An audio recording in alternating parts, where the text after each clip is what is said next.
What's up, YouTube? It's your boy, man. I'm finna hit y'all with another one. This right here is gonna be my county jail experience. I'm not the proudest thing to say. I'm not even happy to be a part of the state system in any way. But it happened, so I'm gonna tell you how it went for me. Check it out. Okay.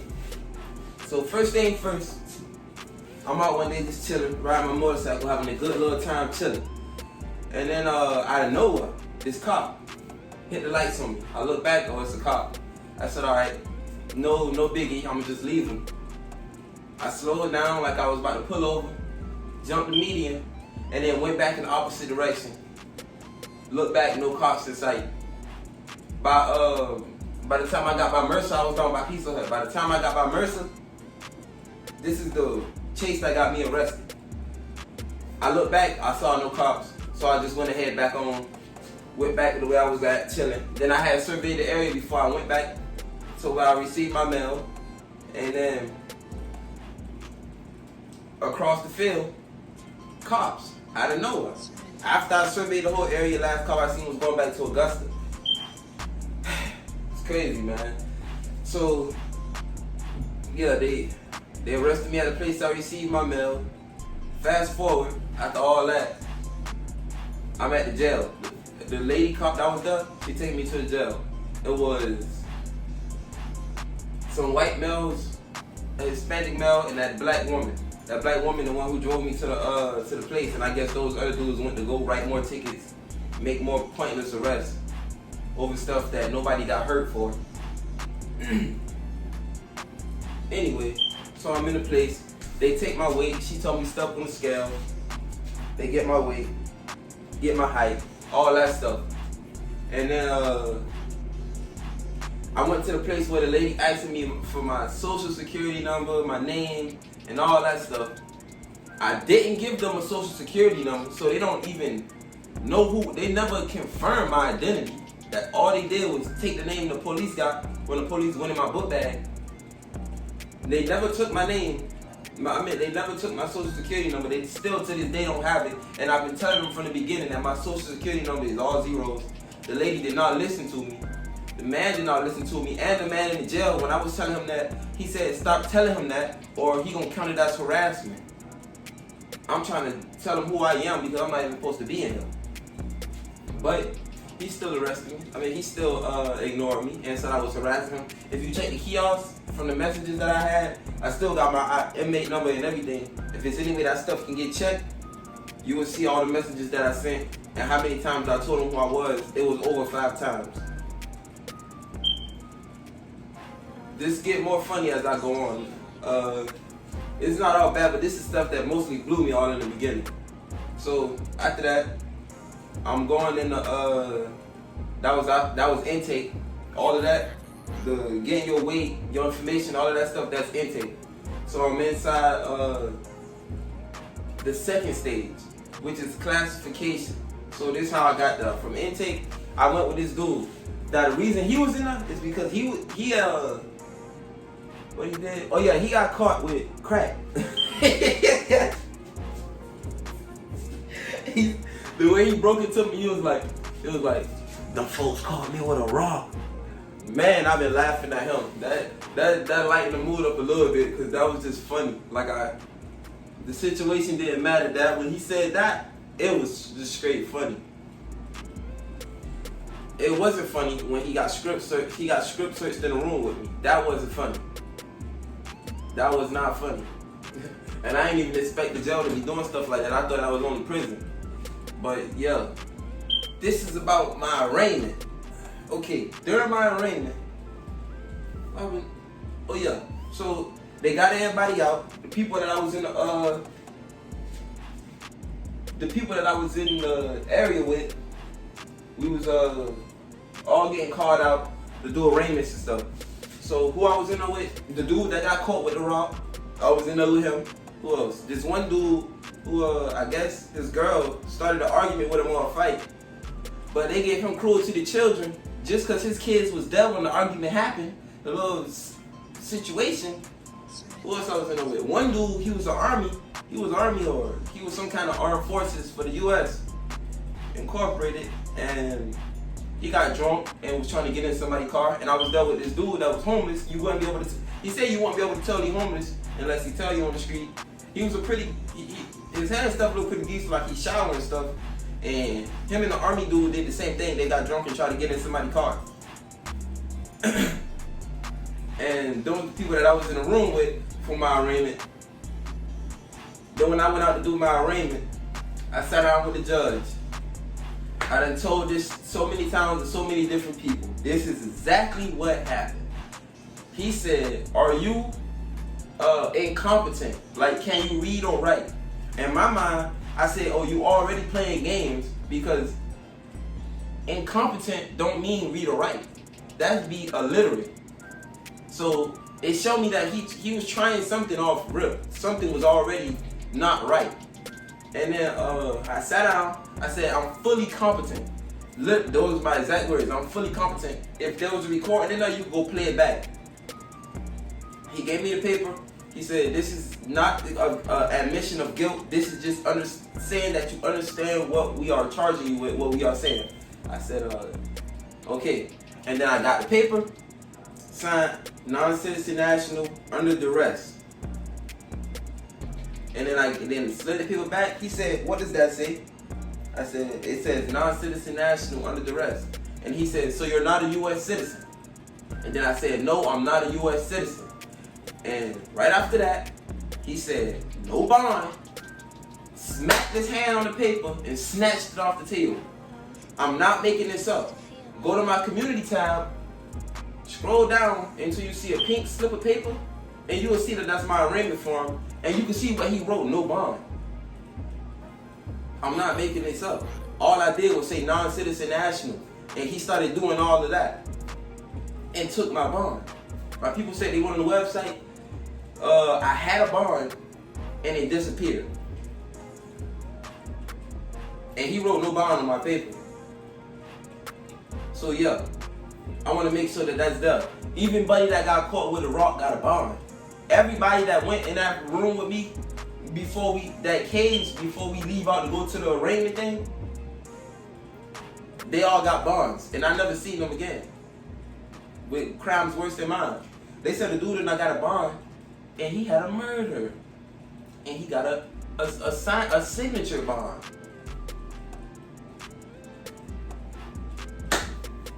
So I didn't want to say that about my arraignment. Dang. So after we came out the room for getting script search, dude came up to me. He said, "This your tray." I said, "Tray? What is it?" He giving me food. I'm like, "What is this for?" I didn't even know it was food. It was a styrofoam food plate. I was like, "What the world? What's going on here?" I didn't know we was about to eat, but he gave me a tray. I looked inside, bro. I was like, "This is some garbage. I don't even want this." Tossed the tray. I was already blowed that this man was naked in the room with me. I left the tray, tossed my clothes. I was like, "Man, I ain't feeling this." Came back, fast forward. Now I'm in the classification area. They call it second alpha, 2A on all the doors. Rule number 54, if you go inside 2A54 Chatham County Jail, you'll see my Instagram and my YouTube across the wall at the top, because I wrote it up there in bubble letters. Not bubble letters, but like letters that's not just sticks. They was kind of squared. They wasn't bubbles. They was kind of squared off, but they wasn't just lines. Like it was like, if I drew an H, it'd be like this. But yeah. What else?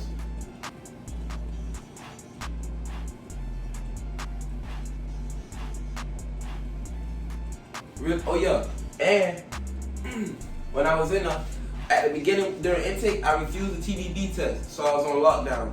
Then after I said, "Oh, I can't take this no more," I ended up taking the TBB, the TTBP, whatever they call it in jail. Tuberculosis is test related. It took me 2 weeks to get that, because I was bucking on everything. I'd rather be on lockdown, but I was like, I need to get out so I can get to the stuff I need to do so I can handle the situation the way I want to handle it. So what I did. Oh yeah, I took the TBB, the tuberculosis test. I don't know, ain't that much stuff happened in classification that I can remember. I know, I ran into this one dude who said he was in Cali. He got a girlfriend in Cali, and he was a heroin addict.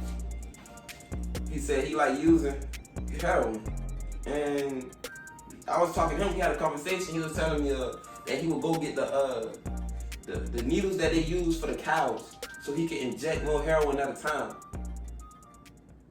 I said, something in my mind just told me to ask him, say, do your veins get scarred? Because I didn't know nothing about none of it. I said, do your veins get scarred? Because I know that's foreign. Foreign substance being introduced to your veins, plus you keep poking them, they got a scar up, some kind of effect. And he said, yeah. Then he got up and stood over me and did like this. All I seen was purple lines all through his whole arm. I said, ooh, gave me like that job. That was crazy. I met another person during classification that he ride motorcycles out where I used to be at. He told me that he saw me. He described what I was doing. He was like, oh yeah, that was you that got off your bike at the stoplight? Because I get off and adjust my pants and stuff if I get to a red light. Sometimes, very rarely, very rare thing. That's if they ride up too much and I got on a certain pad that day. I just go ahead, do my little adjustment. But I met him. I met one dude that he laughed at everything. He laughed at all kind of pointless jobs just like me. So I've been rolling just at him because he was funny. During classification, what else? Another thing, during classification, don't just run. Like every time somebody call you to tell you no to do something, when it's your time to be out, don't do it. Just tell them no. Because if they're not out with you right now, they probably never gonna be out with you, especially in classification. Just buck. And if they out when they out with you, they can do it themselves. If they not, they probably not gonna be out with you at all, at no point. So just buck. That's all I would do is bucking. Like in the beginning, you like, oh, so he need help. It's nice, but then he call you back. Say, no, I get a funny feeling. He trying to, I don't know, he trying to put on the show or something. So I'm gonna just go ahead and buck on him. Then I just went to bucking, and I realized that, hold up, he bucking, and he bucking. Everybody bucking, so I'm gonna just buck too. What else? Pay attention in that. Classification. Shoot, man. What else? It's really chill. Cause I walked past this one guy, he had a little GD crown on his head. He looked terrified. He didn't even wanna, he was edgy. And he was like this, so you could tell he was cold. He wasn't chilling. You could see in his face that he wasn't chilling. But if you just chill, relax, don't go out not doing too much, you gonna be straight. Cause this one dude, he like a small little skinny white guy, taller than me but super fragile, super skinny. And then this one dude, that little skinny white guy went to sleep with the tablet in his room. So they took everybody in the whole unit tablets. Everybody else was like, oh, he just went to sleep, it's all straight. But this one dude, he wanted to act tough.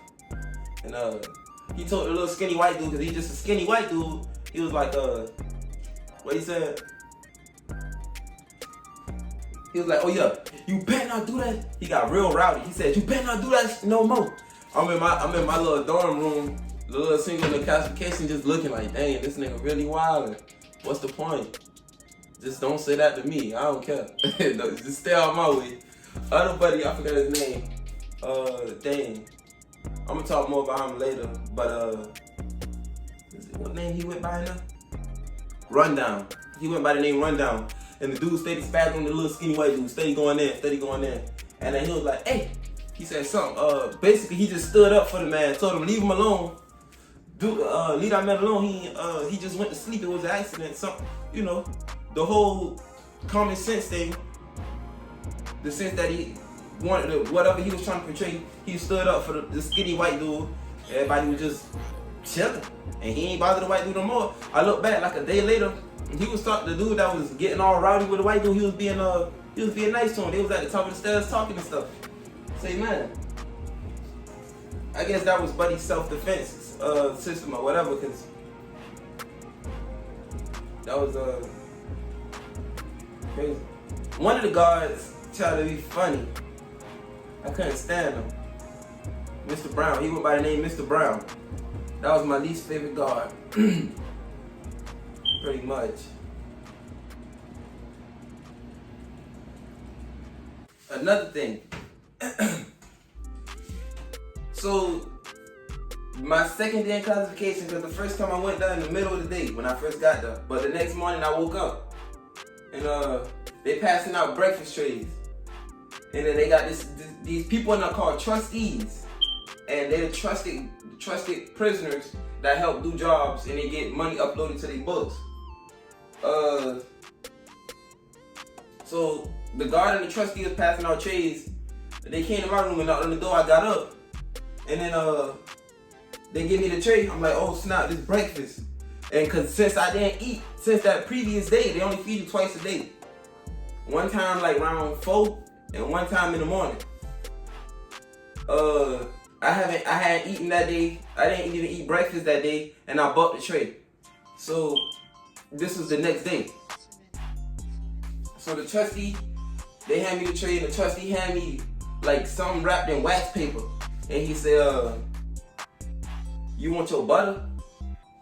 Now I'm thinking this man just tried me in front of the guard, but common sense is saying no, it's no way he did that. But I'm already in the mind state. I ain't putting nothing past nobody. So plus I'm in jail. There ain't no contacting me in here. If these niggas cool with the guards, it's over with. Keep in mind that I'm already, in my mind, I'm a target. I don't know how everybody else see it, but I'm making moves that protect me as a target. And he said, "Here go this butter. You want your butter?" I said, "Butter? What is that?" Found out it was a peanut butter sandwich, not peanut butter and jelly, straight peanut butter with a lot of oil in it. The bread got soaked in oil from the peanut butter. It's like they use oil to stretch it. I was talking about that with somebody later on during my stay at Chatham County Jail. It's crazy. But I went from but this the craziest thing about my experience in the jail is I only spent like 4 or 5 days in general population because I went straight from classification to the hole. Couldn't get no paper or nothing to write with or mail letters out while I was in classification. I didn't even know the acts. So I'm just in classification, bumming for them days, for them like 2-3 weeks. Just bumming. Then, I told you I got blowed because they stripped this man in the room with me. So when the script search came back around, I bugged. I said, "Oh no, y'all not finna hit me with that again." And that's when I went straight to the hole. And the hole was the funniest part of the jail. And that's his own video.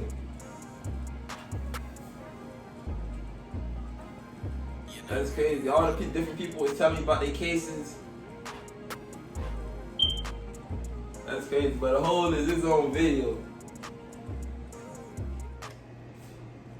This the classification part.